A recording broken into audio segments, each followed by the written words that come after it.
Oi gente, sejam bem-vindos ao meu canal. Se você é novo por aqui, eu costumo falar sobre casos criminais reais nas quartas e em algumas sextas eu falo sobre mitos e lendas enquanto me maquio.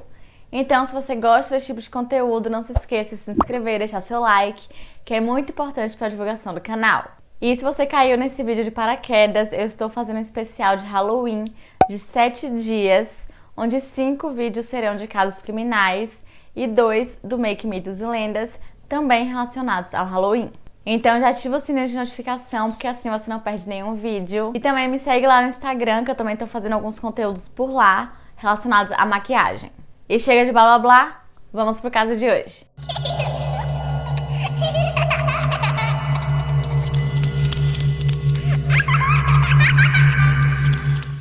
Lisa Ann French nasceu no dia 2 de junho de 1964 e era filha de Mary Ann e Ellen French. Em 1973, ela tinha 9 anos de idade e era aluna da 4ª série na Chagrin Elementary School, em Wisconsin, e morava com seus pais no bairro Fond du Lac, que era um bairro calmo e seguro, rodeado por árvores. No Halloween de 1973, Lisa estava muito animada para poder sair, porque lá nos Estados Unidos eles têm uma tradição de bater de porta em porta à procura de doces ou travessuras. E ela também queria usar uma fantasia de borboleta, mas como estava muito frio, sua mãe a convenceu a usar alguma coisa mais quente. Ela então acabou se fantasiando de hobo, e sua mãe, que era esteticista, fez até algumas sardinhas falsas nela para que a fantasia ficasse ainda melhor. O plano inicial era que Lisa encontrasse com uma amiga num lugar chamado Pumpkin Place, que ficava a um quarteirão da East Bank Street, e era onde alguns pais estavam fazendo uma festa ao ar livre. Devido a alguns relatos que estavam ocorrendo na época sobre algumas pessoas estarem colocando lâminas de barbear ou até veneno dentro dos doces, os pais dessa região decidiram criar esse lugar para que assim seus filhos pudessem ir à procura de doces ou travessuras em um lugar seguro. Após o jantar, por volta das 6 horas da tarde, Lisa saiu correndo de casa porque ela deveria voltar às 7. E a caminho da Pumpkin House, ela decidiu passar em algumas casas para que assim ela chegasse já cheia de doces. O plano inicial seria que ela encontrasse sua amiga, Anne, só que Anne acabou ficando de castigo, então Lisa decidiu ir sozinha. Em algumas fontes diz que quem ficou de castigo foi Lisa e não Anne, e por isso que Lisa deveria voltar para casa às 7. E também que ela não poderia ir para Pumpkin House, e por isso que ela decidiu passar em algumas casas. Porém, infelizmente, Lisa só conseguiu passar em 3 casas. A primeira sendo a casa de uma mulher chamada Karen Becknett, que era uma professora local. A segunda era a casa de um colega de escola de Lisa, que morava do outro lado da rua, então era muito perto de sua casa. E a terceira era de um homem chamado Gerald Turner, que era um amigo da família. Às 7h30, Lisa ainda não havia voltado para casa. Porém, seus pais apenas acharam que ela estava enrolando um pouco para poder aproveitar mais a noite de Halloween. Com o passar das horas, seus pais começaram a ficar muito preocupados e decidiram ligar para alguns vizinhos. Por volta das 10, a busca por Lisa começou. Betty Woolfield, que era chefe dos pais de bloco, ou os Block Parents, que era um grupo patrocinado pelo PTA, que é a Associação de Pais e Professores, começou a ligar para outros pais desse grupo, pedindo para que eles acendessem as luzes e colocassem placas nas janelas, de modo a informar a todos que havia uma criança desaparecida, e a polícia procurou pela menina a noite toda. Eles bateram em todas as portas à procura de testemunhas ou pistas, conduzindo entrevistas no local.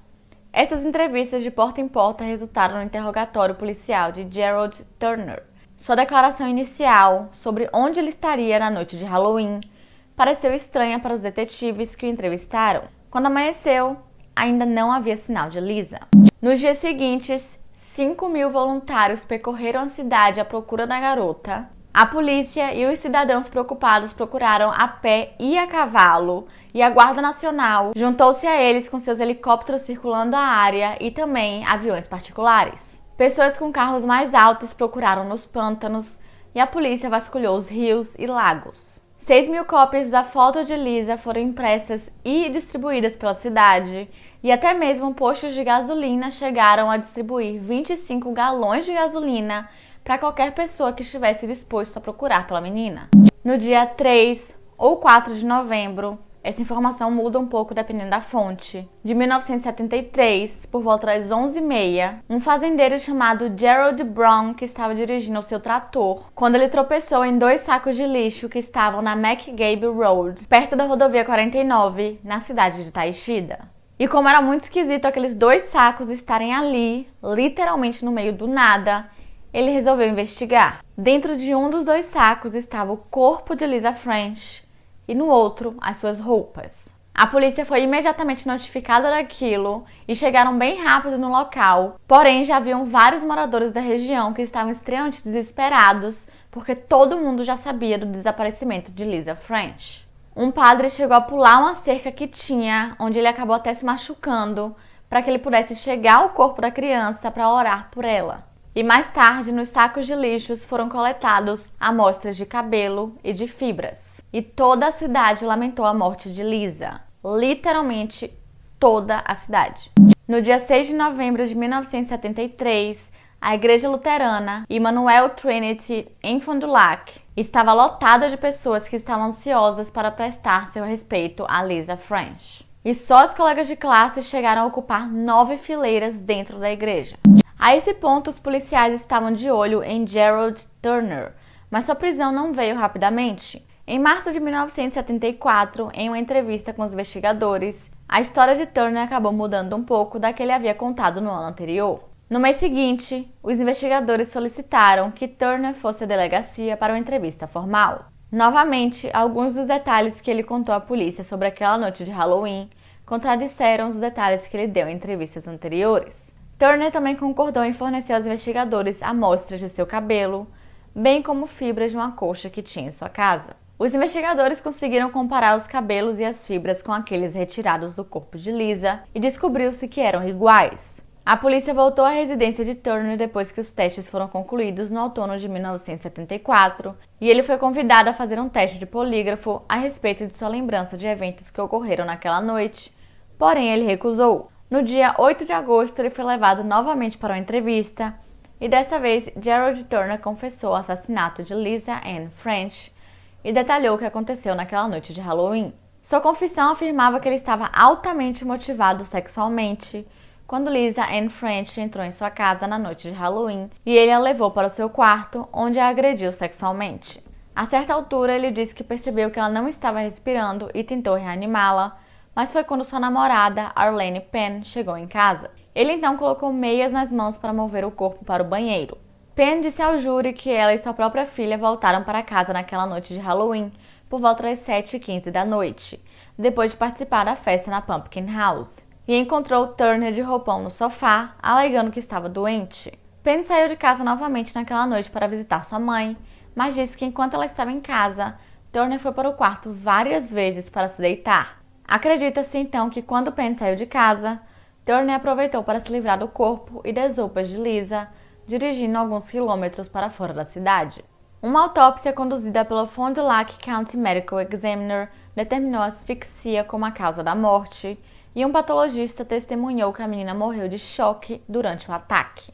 Embora mais tarde ele alegasse sua inocência e retratasse sua confissão, ele foi acusado de assassinato em 2º grau, comportamento indecente com a criança, sedução de uma criança para propósitos imorais e perversão sexual. E foi sentenciado a 38 anos e meio de prisão. E também durante o julgamento foi observado que Turner em momento nenhum demonstrou remorso.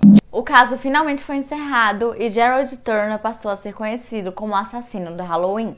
Durante o período em que Gerald ficou preso na prisão de Fond du Lac, várias cidades do Wisconsin acabaram criando novas leis sobre o doces ou travessuras que ocorriam no Halloween. As leis variam de cidade para cidade, mas o doces ou travessuras em Fond du Lac passaram a ser permitidos apenas no domingo antes do Halloween, das 3h30 às 5h30 da tarde.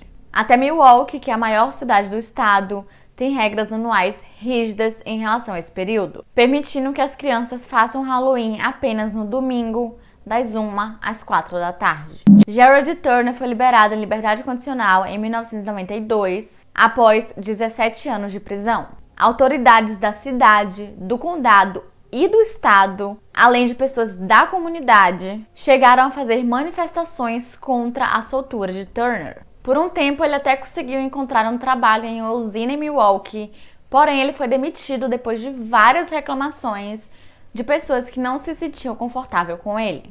Pouco mais de um ano depois, no final de 1993, ele foi condenado a voltar à prisão porque um juiz determinou que o estado de Wisconsin calculou mal a data de sua soltura obrigatória com base em uma fórmula errada. Anos de disputas legais se seguiram e Turner foi libertado para uma casa de recuperação em Madison em 1998. No mesmo ano, ele foi a julgamento para determinar se ele merecia ser detido como predador sexual e o júri decidiu que ele não se encaixava na descrição. Essa decisão significava que ele não poderia mais ser contido sob a lei, apesar do testemunho de uma babá de 15 anos, uma ex-namorada e duas ex-esposas de que Turner bateu nelas quando elas se recusaram a fazer sexo com ele e depois as abusou sexualmente. Em julho de 1998, um juiz recusou um pedido de revogação da liberdade condicional de Turner depois que ele assinou com uma faca e gritou com um assistente social em uma casa de grupo em Madison, enquanto ele trabalhava como cozinheiro.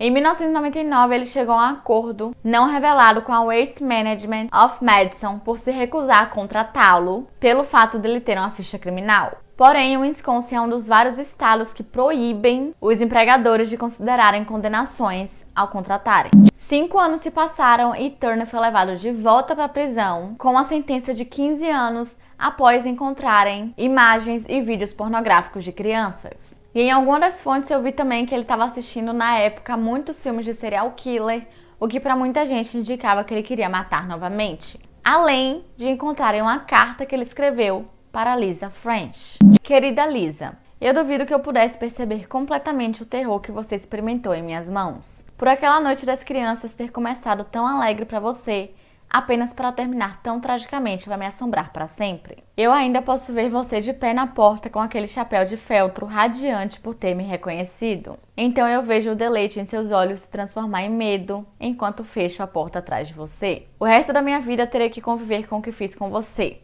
Naquela noite, eu me transformei em um monstro. Eu juro a você pela minha vida que eu nunca vou prejudicar outra criança. Seu crime chegou a inspirar legisladores a criar uma lei chamada Capítulo 980 ou a Lei de Turner. Essa lei exigia que predadores sexuais permanecessem na prisão ou em estabelecimentos psiquiátricos após sua sentença obrigatória ser concluída e até que eles não sejam mais considerados um perigo para a sociedade. Turner foi libertado da prisão no dia 1º de fevereiro de 2018, mas ele está atualmente em uma instituição de saúde mental, enquanto o escritório do Procurador-Geral do Wisconsin busca que Turner seja classificado como sexualmente violento, de acordo com a lei de Turner.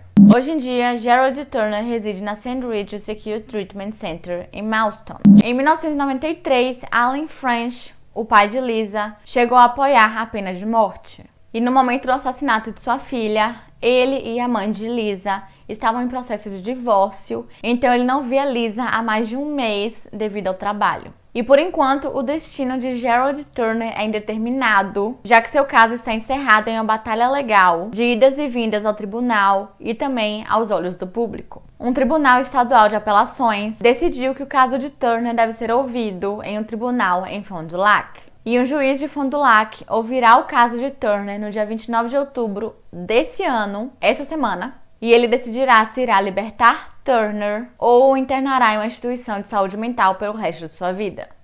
E é isso, gente. Esse foi o vídeo de hoje. Eu espero que vocês tenham gostado. Se vocês gostaram, não se esqueçam de se inscrever, deixar seu like e ativar as notificações. E comentem aqui embaixo se vocês estão gostando do Halloween e também se vocês têm alguma sugestão de próximos casos. E é isso. Até amanhã!